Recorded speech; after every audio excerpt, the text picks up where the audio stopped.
everyone, in this video we're going to be looking at fractional and negative indices, and I've labelled it as part 2 because in the previous video we looked at them individually, but this time we're going to look at it when it's combined, as well as when you've got fractional indices where the numerator of the fraction is greater than 1.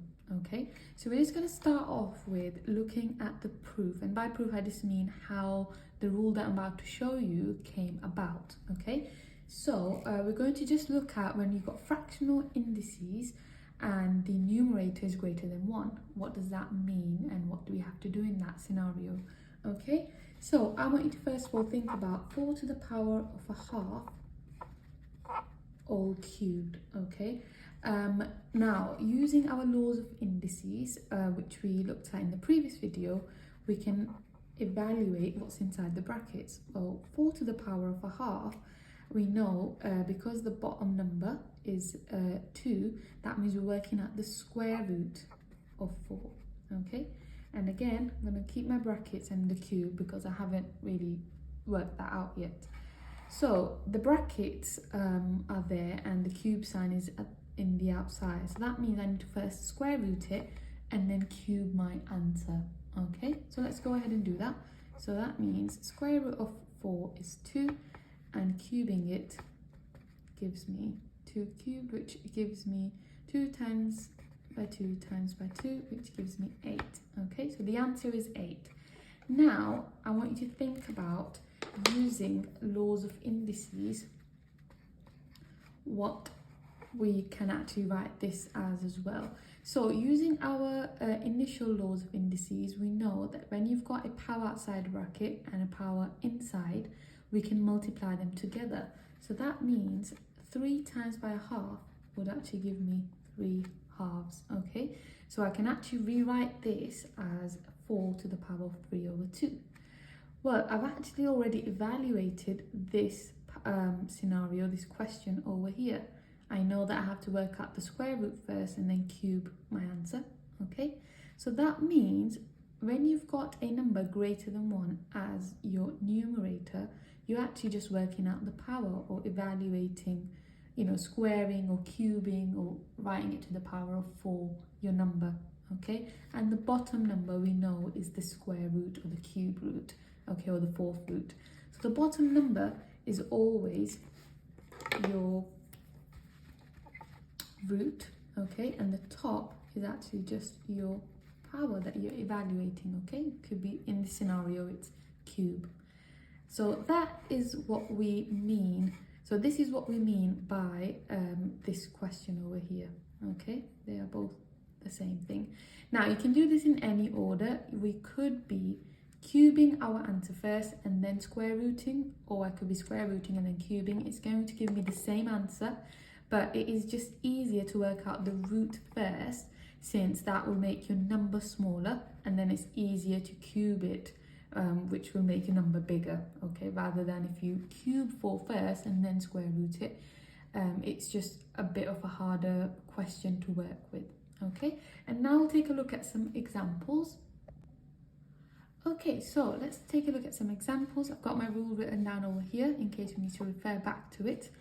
At any time you can pause the video and have a go at the question yourself, and then you can play it to check if you've done it correctly or not. Okay, so the first one we're going to look at is 16 to the power of 3 over 2. So first I like to just label what the parts of my fraction mean, just to remind myself. So the 2, I know I'm working out the square root, okay, of 16, and the 3 just means that I'm cubing, okay, my question. So if we start off, like I mentioned before, by square rooting, because that will make my number smaller, and then it's easier to cube it and multiply it by itself, okay, rather than cubing 16 first. So the square root of 16 is actually 4, okay, and then cubing it, so 4 cubed, remember, is 4 times by itself 3 times. So 4 squared we already know is 16 times by another 4 is going to be 64. Okay, so that is my answer. Okay, next example, I'm going to be looking at 16 again, but this time 3 to the power of 3 over 4, okay? That means I'm working out the fourth root of 16, and I need to be cubing as well, okay? So again, I would say is work out the root first, so this time it's the fourth root, okay? So that means my number, if we think about it logically, it's got to be very small, so that when it's multiplied by itself, it only gives us 16 and not a very large number. So I can try and do this with trial and error because it's something that's not very common, working out the fourth root.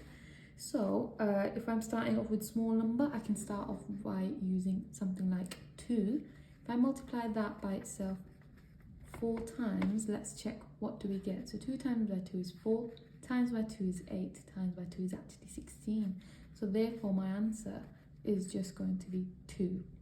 Okay, so you can do trial and error on these type of questions, and also just applying your logic by looking at the number, okay, the size of your number. Next, we're going to be cubing 2. So 2 cubed is just 3 lots of 2 times by itself. 2 times by 2 is 4, times by 2, 2 times by 2 is 4, 4 times by 2 is 8. Okay, example 3, I've got 36 to the power of minus a half, okay? This time I've got my negative sign as well. I need to remember to work out the reciprocal of my answer, okay? So I'm just going to label what each of these parts mean of my power. So the 2, remember, is the square root. The top is just 1, and that's the power, so I don't really need to do anything. It just means I'm raising it to the power of 1, so it stays the same. And the minus sign means I need to be flipping my answer, okay? Now again, I can do these in any order, so I would just prefer again to work out the square root first and then flip my answer. So 36 square root we know is 6, and then flipping 6. So the way to flip 6 would be to first write it as a fraction, okay? So 6 as a fraction we know can be written as 6 over 1, okay? If I am to flip this, it's going to be 1 over 6, okay? So that is my final answer. Because there's no numerator there, it's just a power of 1, I'm just going to leave it as 1 over 6. Okay, so example 4, we've got 100 to the power of negative 3 over 2. So my denominator 2 means that I'm going to be doing the square root. The numerator means that I'm cubing my question, and the negative sign, remember, means to flip. Okay, so this means that I can rewrite this in the following way. So I can do the square root of 100 and then remember to cube it. So I'm going to deal with that first before flipping it. And bearing in mind, you can do these steps in any order, it will still give you the same answer. Okay, but I'm just going to choose to do the square root first to make my number smaller. So that's 10. Still got to cube 10, so that's 3 lots of 10s being multiplied together, which gives me 1,000. Okay, then I need to remember to do the reciprocal of 1,000. Okay, so now 1,000 as a fraction, remember, is 1,000 over 1. And if I am to flip this, it becomes 1 over 1,000. Okay, so that's my final answer, 1 over 1,000. Okay, so in this example, I've got 9 over 25, a fraction to the power of negative a half. Okay, so my denominator is a 2, which means I'm doing the square root. The top is a 1, so I don't need to do anything. And the negative sign means I need to flip my question. So now we're going to start off by doing the square root of the top and the bottom of my fraction. So the square root of 9 is going to be equal to 3. The square root of 25 is 5. Then I need to remember to flip my 3 over 5 because of the negative sign at the top. So that becomes 5 over 3, okay?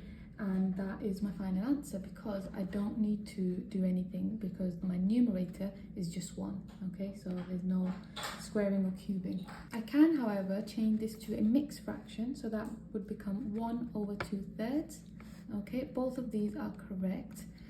It's just up to you or the question in the exam. Okay, now we've got 8 over 27 to the power of negative 2/3. So again, I'm going to label the parts of my power. So the 3 means I'm doing the cube root. The 2 means that I am squaring.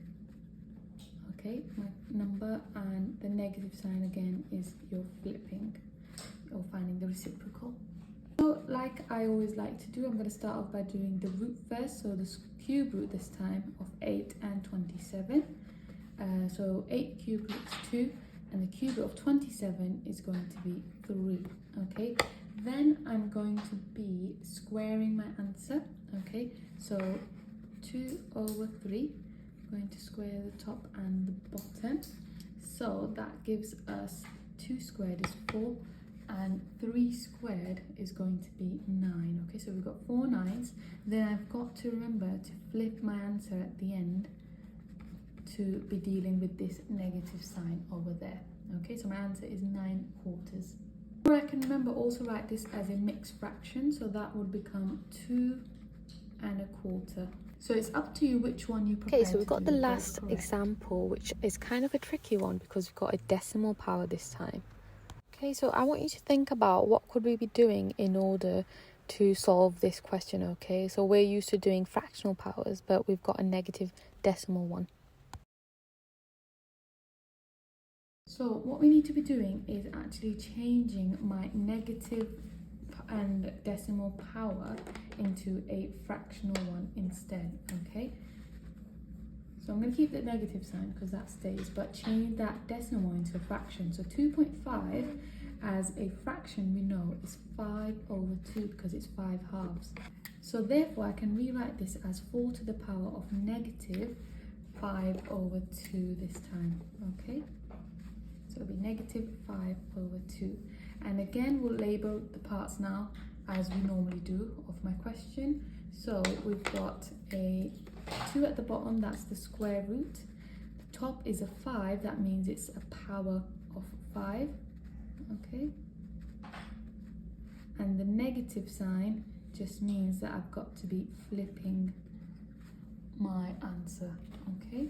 So let's go ahead and do that. So I've got square root of 4 first, well that is just 2, and then now I've got to do 2 to the power of 5, so that's 5 lots of 2's that I'm multiplying together. So 2 squared we already know is 4, so I'll rewrite this, 2 times by 2 times by 2 times by 2 times by 2, so a couple of 2's, so 2 squared we know is 4, then we've got another 2 squared. There's lots of ways in which you can break this down, but one way is we know that this is 4, this is also 4, and then we've got a 2. So 4 times 4 is 16. Double that is going to be 32. So my last step is to write 32 as a fraction. Okay. So I'd write it as 32 over 1. And then I'm going to find the reciprocal and write it as 1 over 32. And that is my final answer. So if you found this video beneficial, then make sure to give it a thumbs up, share it with your friends and family, and also subscribe to my channel for more videos. Thank you for watching.